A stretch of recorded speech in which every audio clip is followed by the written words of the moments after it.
1. Room booking. On no account book any room for meetings. Rooms are better off used for some other purpose. Any other purpose. Stationary cupboards, cloakrooms and extra working spaces for staff are all greatly needed in the modern office, and therefore it stands to reason that any space booked out for a mere meeting is not being used to its fullest and best capacity. If people must meet, and here's hoping they mustn't, let it be in corridors or in lifts, or the nearest free toilet cubicle.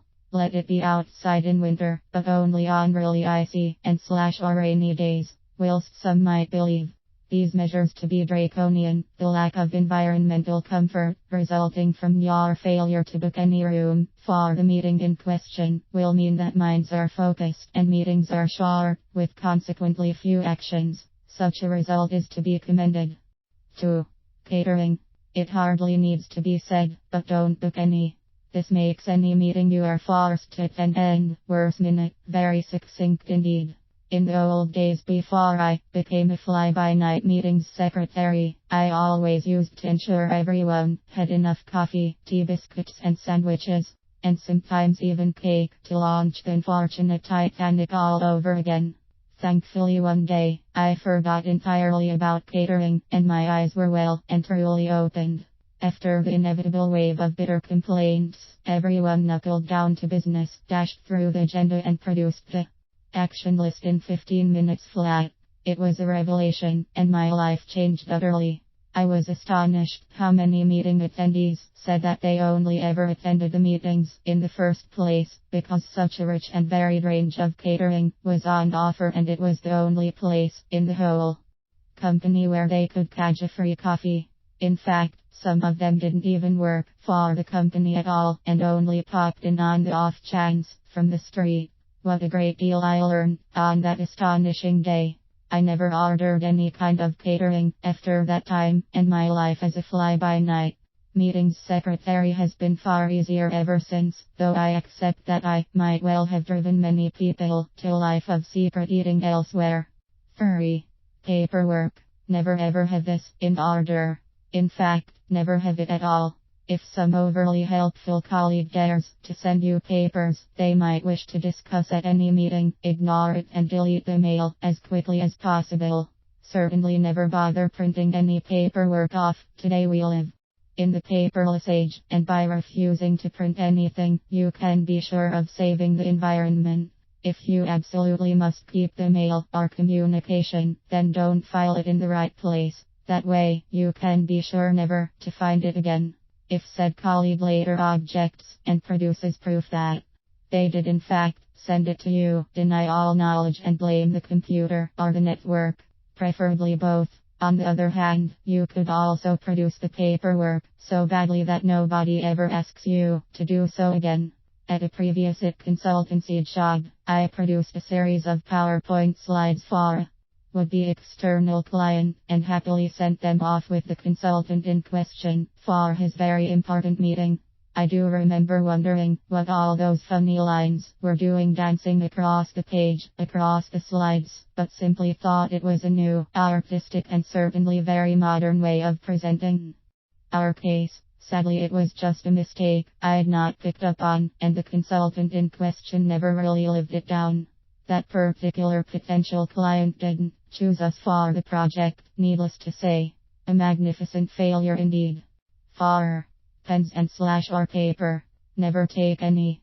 Paper does not fit into the image of the paperless office and should be avoided at all costs. If people in the meeting have to discuss something hugely important, someone will remember it, and whose responsibility it was to do something about it, so there is never any need to take notes. It's important to be modern. If you must take paper, make sure it's the smallest size post-it note you can find, to a maximum of 3 single small post-it notes, and also make sure that everyone sees that this is all you have. This will help them to keep any chat to an absolute minimum. Along the same lines, there is no need to take a pen or pencil or any kind of writing implement or perish the thought, any kind of laptop, if you are very modern indeed, with you. If notes must be written on your very small post-it notes, then let them be scrawled in the blood or sweat of the chairperson's brow. anything but your own sweat and blood. That would be most unseemly, and besides, a fly-by-night meeting's secretary must look his or her best at all times. 5. Paying attention during meetings. Don't. In fact, in the meeting, always wear headphones. This will prevent you from hearing what is going on, and thus you will be utterly unable to write any of it down. As an extra incentive, make sure the headphones are switched on to some music station so you can effectively drown out the white noise of your colleagues' chatter. The worst thing you can do is accidentally overhear something in cases where someone is talking particularly loudly, and then, horror of horrors, actually get interested in what might be going on.